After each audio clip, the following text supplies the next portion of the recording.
Thanks a lot for Thank you for inviting me. Yeah, thanks a lot for taking your time in the middle of the day to share with us all your amazing experience. Sure. So you were part of Aufeminin for 11 years. Yeah. How did you initially get to be there, and what was the reason that made you stay there for such a long time? Well, the reason why I joined was because I started in the traditional media, and after a couple of years, I realized that there were, other values that I wanted to fight for. One of them was women empowerment, and that was core in the mission of Aufeminin. And I had 2 children at the time, and I wanted to get rid of international. I was thinking, too much traveling is just enough, and I wanted to go for a more like a job on the domestic market. And then I met with the founders, and they were hiring someone to cover international. And in a very strong professional coherence, I decided to go to international again. And then I thought, well, I'll find a way to figure out how to deal with the whole thing, because I was so attracted by, their vision, and also finding the freedom to act in a smaller company that I didn't have in a bigger one. So I had no idea when I joined that I would end up, managing director of the company. I started, in international, developing the business, and if I have to say, like so I didn't have a plan. Like I didn't have a plan, like a path that I was thinking, okay, I'm going to do this and this and that, and then I'm going to end up managing the company. But the truth is that I've never compromised on the pride to be there, and that led me to push things, push, to do the things that I thought we had to do, whatever it took. So, and this is how I ended up, managing the company, and it was an amazing experience. I'm extremely proud of everything we've done. The people, the people that I worked with, I admire them so much. And I was also very lucky to have, to find people that also led, the path for me. Like they were showing me the way, whether the founders at the beginning, but then the CEOs that were leading the company, Marie-Laure Sautier-Chalon, she's been leading the company for 8 years. She really was showing me the way, like as a woman, to do whatever it took to do what you want to do. So it was, yeah. The reason why I stayed there for so long is that I had so much fun, and it was really, the values that I wanted to fight for. Curiosity, agility, performance, international, growing, all the things that really are driving me. And I need a purpose in whatever I do, and I could find a purpose there. And you mentioned that you worked basically in very female-driven environments. Yeah. How important was that for you to be surrounded by female leaders? Yes, so at Aufeminin it's half-half. Like there's as many men as women, but it's true in all my jobs at Aufeminin before, I've always worked for women. It was not a decision. I didn't decide that I wanted to work for women, but I realized quickly that you need to you need to choose the people you work for, just as much as you need to choose the people you work with and the people you hire and everything. Because the people that you work for, they really have an immense impact on who you actually are going to become. So having people, ahead of me, like my first boss was a woman, very strong, very powerful, very inspiring. And then I've been so lucky that, all my bosses were mentors. And I don't know if I decided to work for them. They also decided to work with me, but eventually that's what happened. So it was not a decision that I make, like I want to find models, I want to find, female leadership because that's what I want to become. I've never been thinking that way, but it's what happened. And now looking backwards, I can see how lucky I've been that it happened to me. So you would suggest to other, female men, regardless, to find mentors, because yes, find mentors. Yeah, the people that are going to give you confidence, that are going to that are going to reveal your own brightness, and they're going to then give you the confidence to do whatever you want. So yeah. What was the reason for leaving Aufeminin after 11 years? Well, I've spent 11 years. That's for one thing. The company changed shareholder. It was not anymore, quoted on the stock exchange. So it's a different story for the company. Now it's part of TF1, which is the #1 broadcaster in France. So it's a different chapter of the company that is now, part of a much bigger group, owned 100% by one shareholder. And I think, I also needed a change. So I also needed a change. I'm very, very proud of what we've been building, transforming the business model, building new countries, new markets, new expertise. The people that are in this company are the most courageous people I've ever seen. So I think it was just time for me to sort of, take everything that I got from this experience and try and provide this to other projects. And also, I felt like what I really enjoyed is learning. Like, I remember the first days in the companies, I felt like I would not understand a word of what other people were saying. The words they were saying, I didn't get anything. And I felt like, being back to school, like learning and learning and learning and learning. And I love, emotional marketing, content, media. It's my passion. I've loved this for, forever. But I can see that there's this sort of big mountain growing next to it that is data, technology, and so on.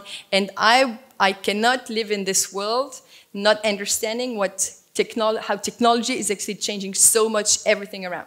And I want to learn, and I want to know, and I'm sure all the issues about data, about what you do with it, are crucial to how the world is going to become, and I want to be part of it as well. So I want to, and I've started, like, it's my week 3 in my new job, and I've improved a lot. Like, my level now is much better than it was 2 weeks ago, but I'm still in a very, very strong learning curve. So yeah, that's why I enjoy it.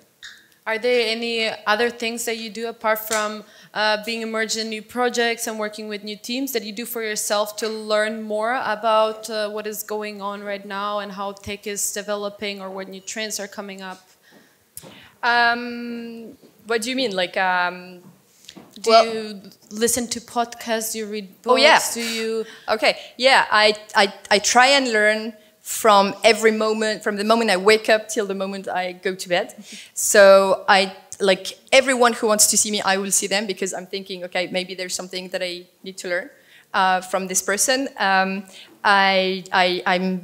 trying to be like as open-minded as I can. I know I don't know, so it's constantly, every time I have like a certainty that is coming in, I'm worried, I'm scared. So I'm like, maybe there's something you didn't see. So I think I'm now finding balance in uncertainty. I'm now finding balance in discomfort.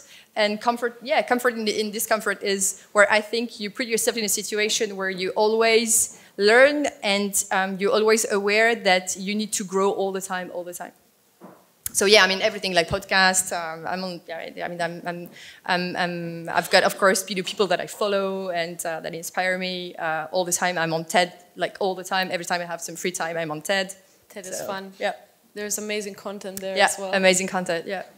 And you've managed quite big teams. How do you make sure that you keep an individualist approach and you keep even intimate relationships with team members when the team is at a scale where you cannot always provide your time? Well, I don't have a recipe, for one. I think my first experience as a manager, I did terrible, like really bad.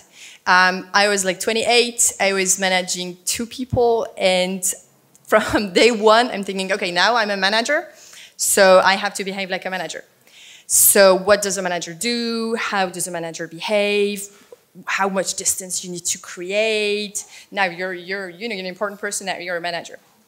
And that was like the worst, of course, ever. And then in 2 weeks, I realized that it was really not the right way to do things. And also, I could not recognize myself. Like, I was like, who's this person sitting on this chair? It's not you behaving like this or doing that. And so then I realized that, status and role is extremely fragile, and it doesn't give you any power.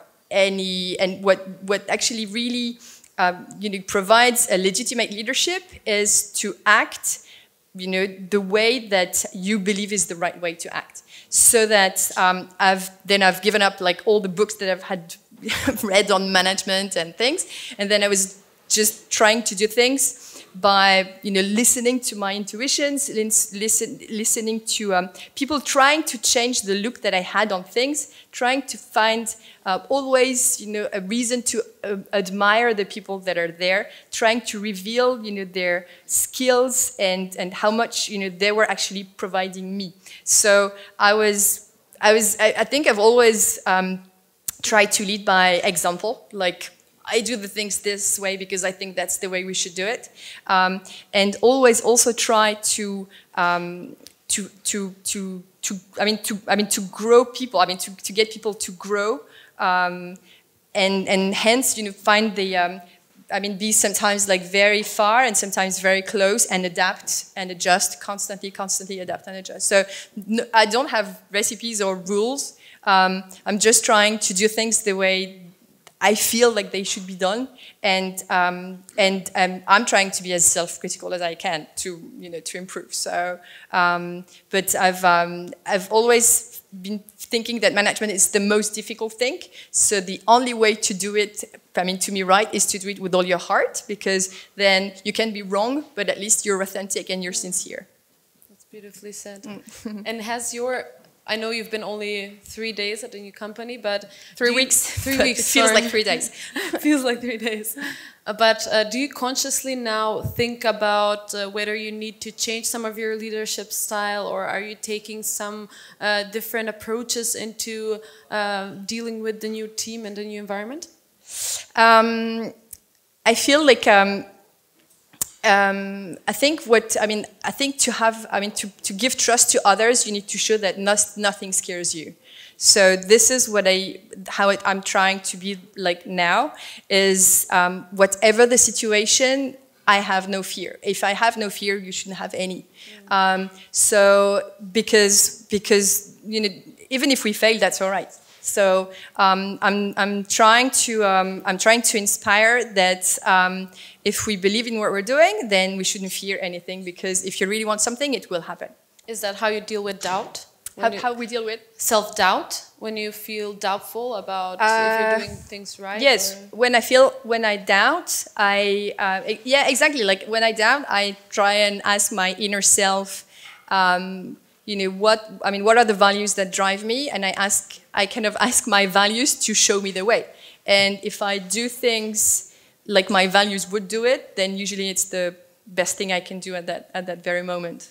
Did you actively look for your values or try to figure out what they are throughout the span of your career? Or is it something that you subconsciously knew was there? I don't know. I think there's like consciously or subconsciously something that you feel is the thing you have to do, like what is the right thing to do, what makes me proud of what I'm doing. And yes, my value comes from what makes me proud.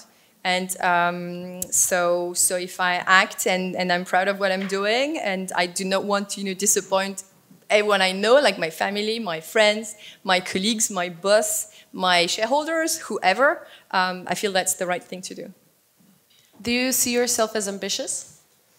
I don't see myself as ambitious in the sense that I never had a planned career, like a path and steps that were supposedly going to take me somewhere. But it is true that everything I do, I want to be big. Like everything, every project I spend time on, everything I do, I want this thing to be big, to be worth it. Fine, for example, is a word that I hate, because fine is boring. Like it's fine. Whereas, you feel either great or bad, like you're over enthusiastic or you're depressed, but you're not just fine, because fine is like when you start to accept things, to endure, to suffer from situations. Whereas if the way you look at things is, okay, I have difficulties, it's hard, but I embrace these difficulties, then you win over the difficulties and the challenge. So yeah, that's how I do it. When we chatted beforehand, you mentioned that one thing that's very important to you is to be free, and to have an approach in your work where it's very individualized, when you have space. it's quite different when you're in an established company than when you are the founder of the company. So how do you make sure that you get that freedom inside of an established thing? Yeah, I think maybe that's one of the reasons why I moved, from a more like traditional big media group to Aufeminin, to the startup world, because that's where you can be free, like free to speech, free to act, free to do things, the thing is, I understand the rules, I understand the standards, but if I don't think they're right, then I will fight against them. So, and that's how I'm free. And every time I'm encountering difficulties or doubts, I say to myself, you decided to be there. It's your decision, it's your choice to be there. So sometimes it's difficult, it's not always easy and simple, but if I'm in this situation, it's because I want to be in this situation. And if you don't want to be in this situation, then do something else. So this gives me the freedom. Like I feel free because I feel like I decide to be here because I want to be here. If I don't want to be here, then I'll do something else. So this gives me like freedom in my mind. Like I feel free. I feel free to say what I have to say, do what I have to do, and act the way I think we need to do. So you are in control of the things that are happening. Yeah, yeah. You could say in control, or if I feel like I'm not in control, then I will do everything to have ownership of everything that happens to me. Right. Yeah. And you have 3 kids now, right? 4. 4, yeah. Almost. How do you balance it out? How do you find time to pursue an amazing career and then manage to spend time with your family as well? I struggle. I struggle, but again, I wanted to have a big family, so. And I could see no reason why you cannot have a big family if you want to have a big family, and also a job you like if you want to have a job you like. So how do I do? Well, I don't have the perfect family, and it's okay. And I reset priorities all the time. Like if my flat is messy but the fridge is full and the kids are happy, that's good. So I'm not trying to achieve something specifically. Like I just want my family to be happy and be happy with my family. I will not allow people to judge things. In Germany, for example, maybe you've known this word. There's this word that is called the Rabenmutter. It's like mothers that work, and because the raven. So Raben means raven. So the raven, the way they behave is that when the kids or the babies, the baby raven are born, the mother leave the nest and leave the babies, and she goes away. And so it kind of says that you cannot be a good mother and a good professional. Either you're a bad mother or you're a bad professional. So this I don't understand, this mindset. Like this I don't understand. So I'm not perfect at anything, but I'm trying to do the best I can. And then it's also, of course there are things that I don't do. Essentially things that I want to do for myself. Like I want to spend more time, in the association that I'm interested in, and I don't do it enough, and I want to take evening classes to learn Spanish, and I want to play the piano again. This I postpone. I don't give up. I just postpone for later. Now I know that priorities are like the free time I have is for my family and for my kids and my couple. So the way I do it is I try to create rituals or moments. Like for example, we do family meetings. So on the fringe, there's this sheet of paper where everyone who has something to say in the family writes down on the fridge. Okay, for the next family meeting, we need to address this issue. There is never orange juice when I come for breakfast. I don't understand why. Or we haven't done this together since blah blah blah. I want to do this together. So and then we have like it's not on a monthly basis, but it's like regularly monthly family meetings where we all sit around the table, and it starts by everyone saying something good about someone. So it's good because you don't sort of jump into everything that goes bad. And then we fix problems. So it's like, creating rituals or things to have free speech, to discuss about what's going well, what's not going well. I'm happy, I'm not happy. I want to do this, I want to do that. Like Friday evening, like every Friday evening or almost every Friday evening, we have family movies. So family movies is like everyone watching the same movie at the same time. So we can then, we share our passion for movies, but we also like the movies that they like. And they also, they're from like 6 to 15, so they don't necessarily like the same movies. But everyone gets to the level of the others. And that create also common references, you know, jokes that we have together or things that we can refer together. So, so it's a lot of struggle in the sense that, of course, I'm not there to pick them up at school. But I don't feel guilty because I feel that also I'm, you know, giving them an example, and we're giving them with my husband the example that you can have a job that you like and at the same time be extremely concerned, and my priority definitely is my family. So that's the example that I want to give them, because I think in their lives this is what they also need to acknowledge, like to be aware of. So instead of balancing out, you're basically leveraging what your experience is professionally and privately and sort of making a blend. Yeah, sometimes. Yeah, it's true that I'm. I mean, and it goes both ways. So everything I also experience in my family, I'm trying to leverage and get learnings for my professional life as well. So yeah, it goes both ways. But I've never been thinking like, you know, there's one part of me that is a professional, and then the other part of me that is, you know, my personal life. So I know that it's. I learn from one life for the other and backwards. So. Have you ever experienced gender bias in your career? Yes, I can't believe that everybody says no. Yes, although I've been, I mean, as I said earlier, I've been extremely lucky that I've always had bosses that pushed me. And so I've never felt that I was prevented from, you know, going to the next level because I was a woman. This I never felt, but I experienced many times, like you know, like everyday sexism, like, you know, small things. It's just there. And maybe I'm going to tell you one story that is pretty funny. Yes, so my boss and I, the CEO of Aufeminin, and we were meeting with an investment fund. And the guy, he was young, like he was 40 something, and he came and he was presenting us a project that we were supposed to invest into in media for equity. So we're like going through the business plan, and so we're like going pretty much in depth into, you know, how it was structured and built and the numbers, And then he stopped and then he said, "Wow, you're asking clever questions. Is your husband in banking?" Like, what the fuck? And the worst being, yes, my husband is in banking. But it has nothing to do with me asking the right questions. Come on. So that was, to be honest, and you know, the worst being, I was so surprised. I mean, we both were so surprised that we didn't even like punched him.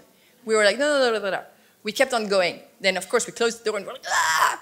But this is terrifying, like that two women in our positions, we're so like surprised, and we just didn't know what to say, that we just didn't say anything. It's terrible. I'm not proud of this, but yeah, this is just to say that it's just normal. It's just so maybe the reason why all of you said no, I've never experienced, is just because you're not consciously aware that it is happening. But I mean, to be honest, I've never realized I was a woman. I mean, before I started working and before I had kids. Like before that, I had like I couldn't see any difference between me and my friends, and you know, I mean, I didn't see any difference. But when I had my children, then I realized that I was a woman and that people were sort of looking at me like, now, I mean, you're different, and I couldn't feel anything different. So yeah, I mean, I think this is, you know, something that we need to be very conscious of, and we need to pay attention to it and to change things at any level we can. Just small things will eventually, you know, have a big impact. But not being conscious of it is an issue. You need to be very conscious of it. And then, of course, you know, there are many things to be done.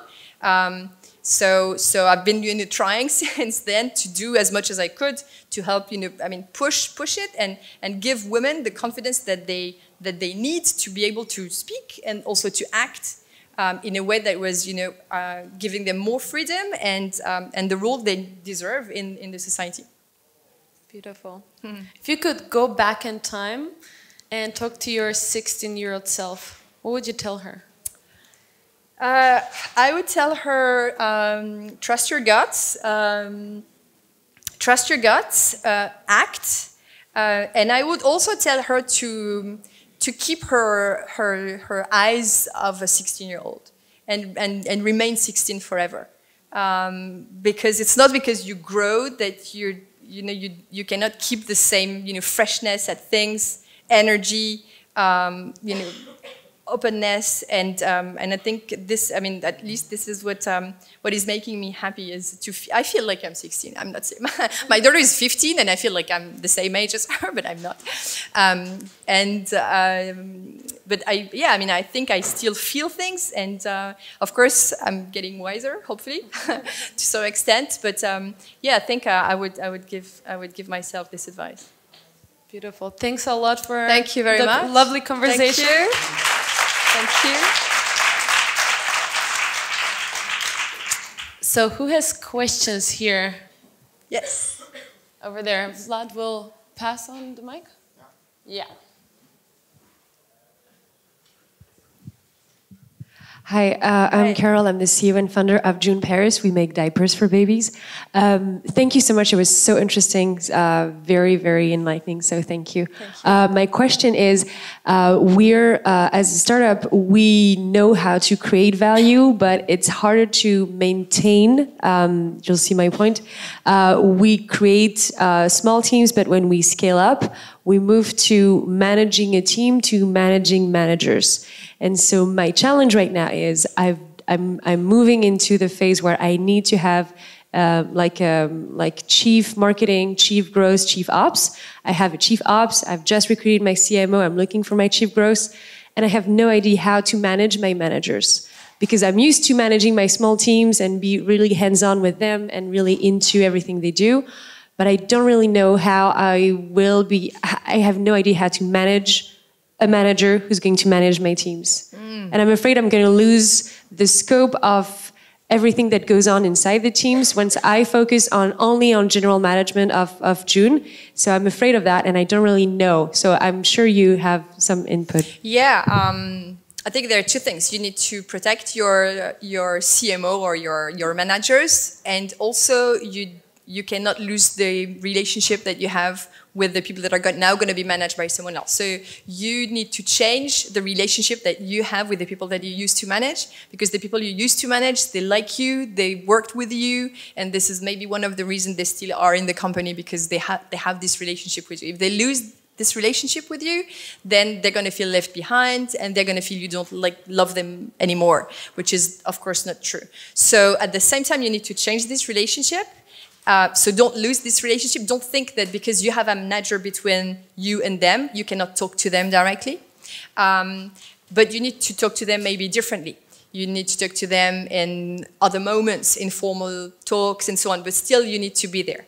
And then you need to give the power of the people you hire to manage these people to actually become legitimate managers.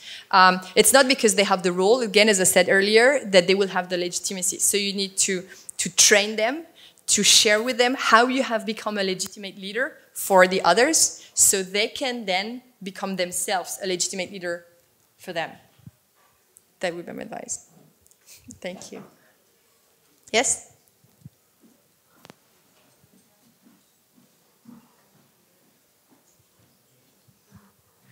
Yeah, thanks for the recipe as a family, and thanks for the inspiring talk. I just have a question. After 11 years at Aufeminin, so as a startup, you become an MD. Did you hesitate to also found your own company? And if yes or if no, why did you go into it? Okay. You mean to found my own company? Yeah. Yeah. The thing is, I've been thinking about it because I've been asked the question many times. But I love the people I work with. I really do. And I love to work collectively. I love to be part of something that is bigger than me, and that together we're taking somewhere even bigger. So I never felt like I don't have the ownership, or I don't have the whole power, or it's not exactly my ideas, or I would do things differently, because I've always felt like I was running the business the way I wanted. I was making the decisions that I wanted. I've never felt prevented from running the activity the way I wanted. So I've never had any frustrations that I could have had. we had a great shareholder, we made acquisitions, we developed internationally, we changed the business model. So I mean, the truth is I love the people I work with. I was amazed by how strong they were, by how experienced, courageous, how dedicated they were. I also felt that I owed them to succeed, you know, together. So I didn't feel the frustration that maybe could have led me to, you know, deciding that I wanted to have my own company. But after this experience, I mean. Oh, after this experience. After this experience, well, I mean, I think that what really drives me is learning. I don't think I can learn from myself. I know I learn from others. So I'm happier in an environment where I learn from others, and this is what's happening to me now. Like, I really can see that I'm so far away, that I know that I have a big learning curve, and that really what's driving. Like, I'm excited because I'm learning, and I need to learn from others. So thank you. Yeah, thank you very much. Anyone else?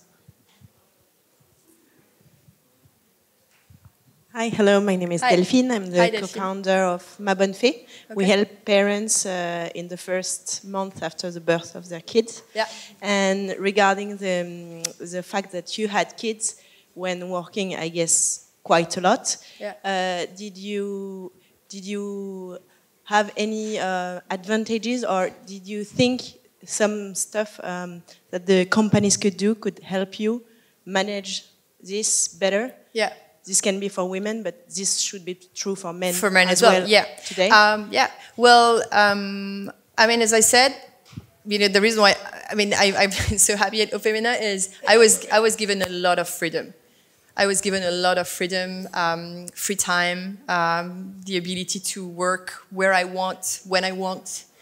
And so, yes, I mean, definitely, I think, you know, companies need to, and if you really trust the people that are working with you, for you, then they should be able to adjust their time of work and place of work the way they want. This is the change that I've had. So it is true that, you know, I've had very long, I should say that, I had very long maternity leaves. I wanted to breastfeed. I did breastfeed as much as I wanted. I was working at the same time, but that was fine, you know, with me. I had my first child when I was 25. So I started my professional life at the same time that I started being a mother. So to me, there was no sort of, you know, you have your professional life and then you have children, so then you need to adjust. Like, I had both at the same time.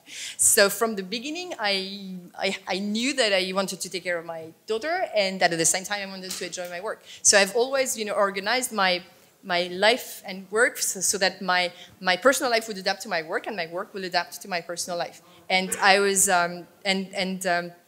you know, just as much as I say, you know, in the way that I've been working, I've always been thinking that everything that you think is impossible is possible. I did the same, you know, in my sort of personal, professional organization.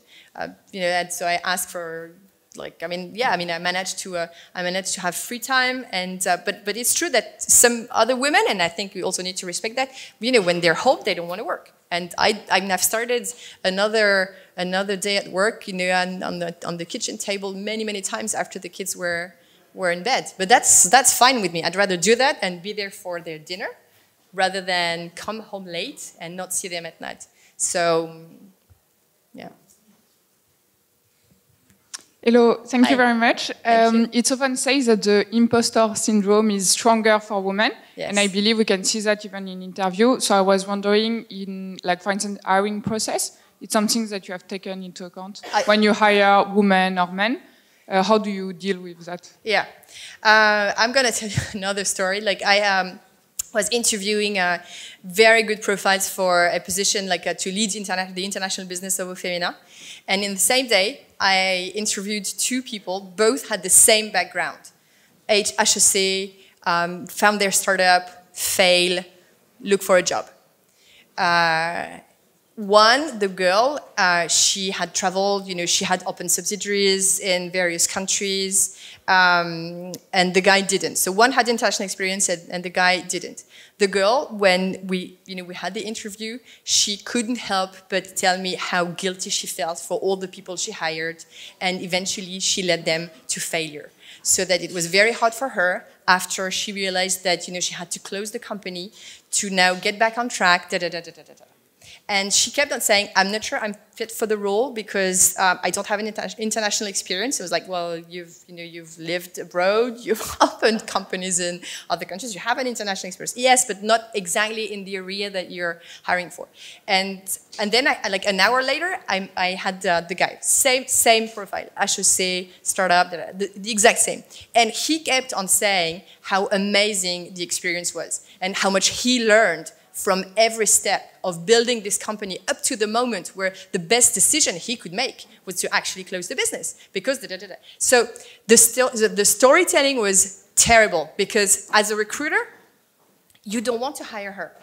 She doesn't inspire you confidence, trust, but she has, you know, and it's terrifying because, you know, the good decision would have been to hire him and not her because, you know, how can she lead the business if she herself has got no esteem for everything she's been doing?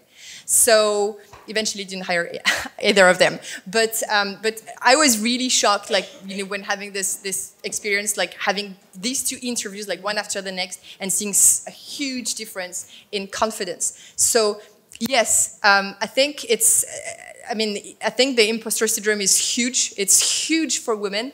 Because the thing is that in professional life, what is valued is not what is valued at school. And the reason why girls are better at school, but then they're not you know, performing or succeeding as well as men, because what the values that are you know, that are, how do you say, rewarded at school are you need to do your work on time, deliver what is expected from the teacher, do things, follow the method, and so on.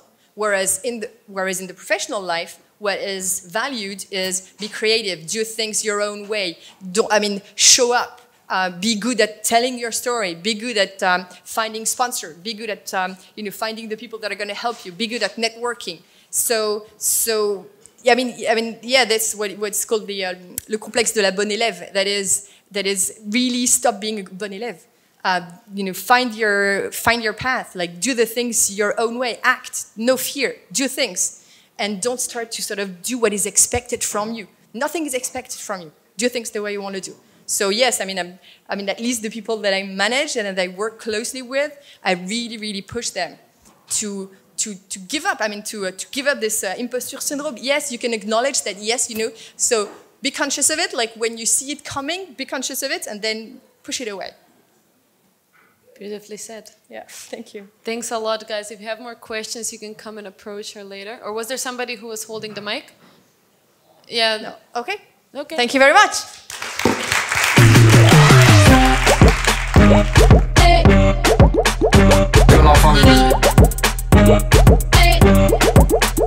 Que la famille.